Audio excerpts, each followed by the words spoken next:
tell your boss you're quitting.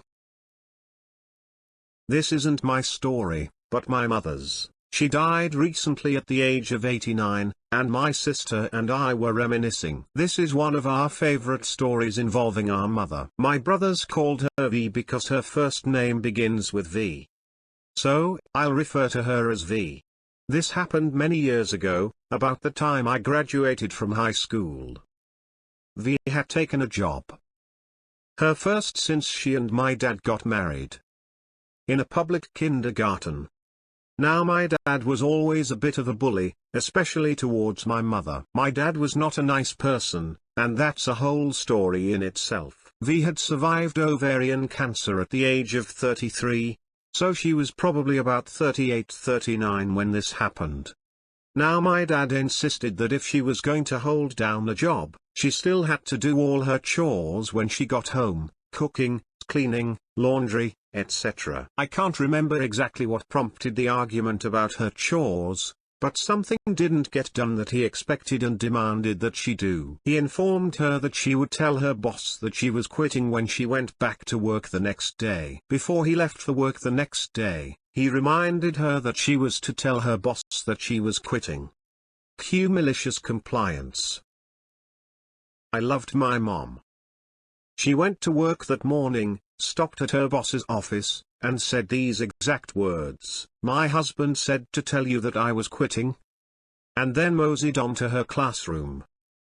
A few minutes later, her very puzzled boss popped in and asked her if she was serious. She said no, but my husband told me to tell you I was quitting, so I did. And no. She didn't quit her job until she was good and ready, several years later. Now to the comments. I never know where these stories about 80 to 90-year-old women are gonna go. My 87-year-old grandmother told me about the time she took a job in a doctor's office, 18 years old, just married, husband overseas in the military. Went well for about a week, and then the doctor pinched her on the hip. So, she quit on the spot, and moved back home to her mother until her husband came back home. About a year later, the doctor answered his doorbell, got punched in the face, and was told consider us even. Grandpa had come home for a bit. Your grandpa is the shit, mad respect at him. Not to mention grandma for not putting up with that behavior, even in the 50s. I thought she would tell her husband that she was quitting working for him. OP replied. She pretty much did after his second affair. She stayed with him for financial security. When he left her for the second affair partner, he left her destitute. For the first time in her life, she had to accept food stamps, because she still had a child at home. He returned home in 1980, just dumped all his stuff in the living room floor, went to their bedroom, and moved right on in. She dumped his stuff in the bedroom and moved to the living room couch. That's where she lived until she died. She never spent another night in their bedroom. Holy shit, he sounds like a monster. Way to go, Mama V. Letter of the law, check. Condolences on your loss. Sorry you didn't have a better dad. Glad your mom was awesome enough to make up for it. This next generation will be better. Great story. Oncologist here. If your mother had ovarian cancer in her 30s, you absolutely should be tested for an inherited cancer syndrome such as BRCA if she herself was never tested. It should be covered by insurance and can save your life. OP replied. This was 1964.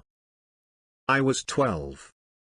Her doctor told me later on that the kind of ovarian cancer she had tended to be hereditary, so when I was in my early 40s and facing a hysterectomy, I told my gyne to clean house. She did, and I haven't had to worry about it. However, I made sure that my sister and daughter have been tested. They're luckily negative. There is still a risk for pancreatic cancer, breast cancer, and also potentially for your children if you are a carrier. I would still advise getting yourself tested. I wish she had kicked his ass out at the end there. OP replied, She told me and my sister, after he died, that letting him back in was one of the biggest mistakes she ever made. Sadly, she was right. Thank goodness she at least outlived him. Dang, I thought the twist was going to be V telling your dad that she quit. I like her sass. Sounds like she had some charisma and backbone. I imagine she was a wonderful strong woman to have to deal with a husband like that. Opie replied.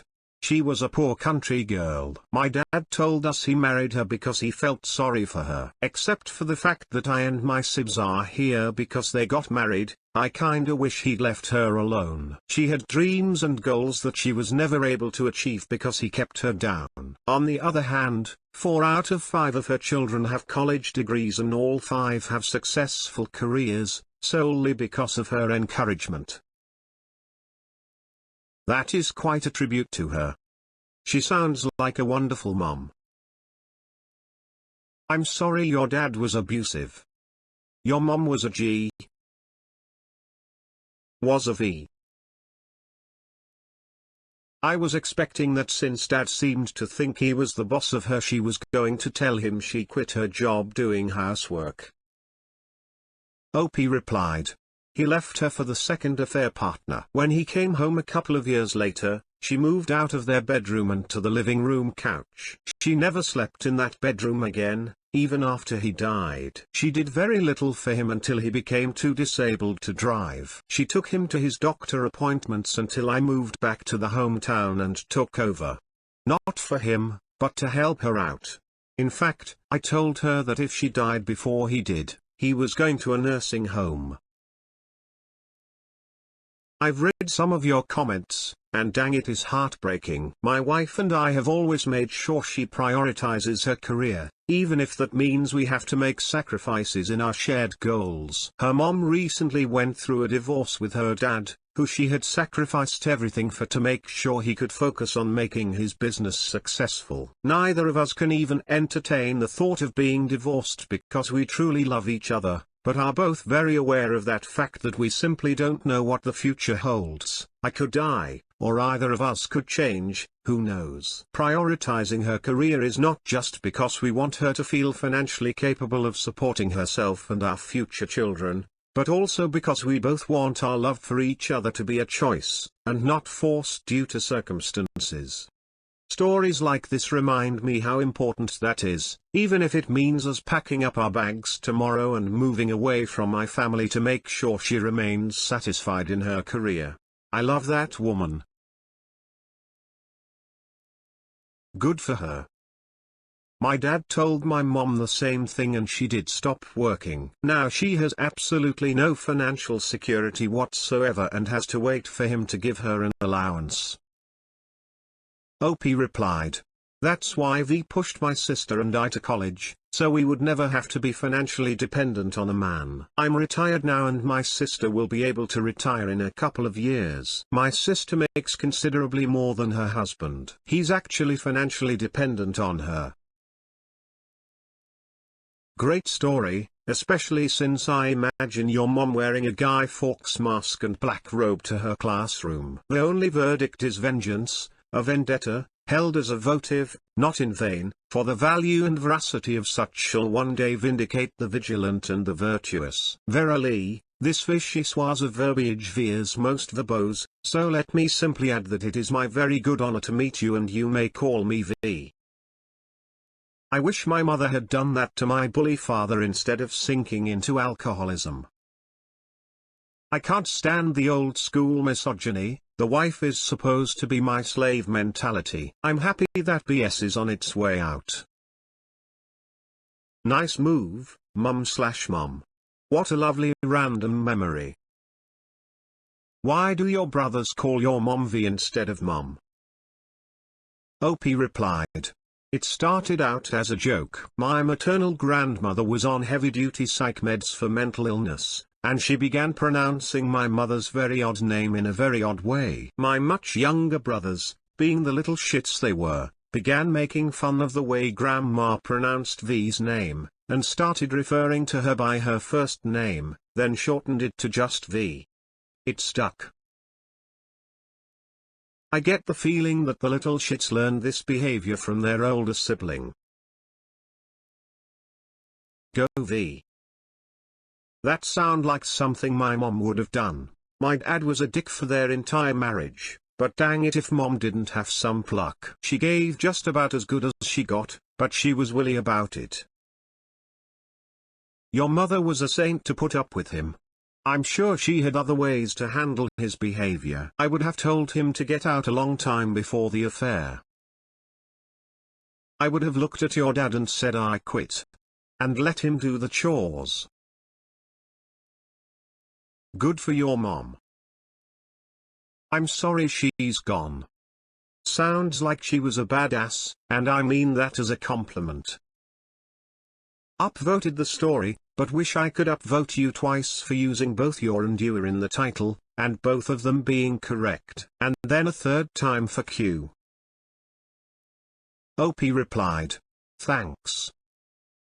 Spelling bee champ here.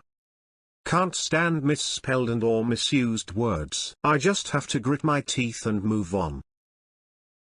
I can relate.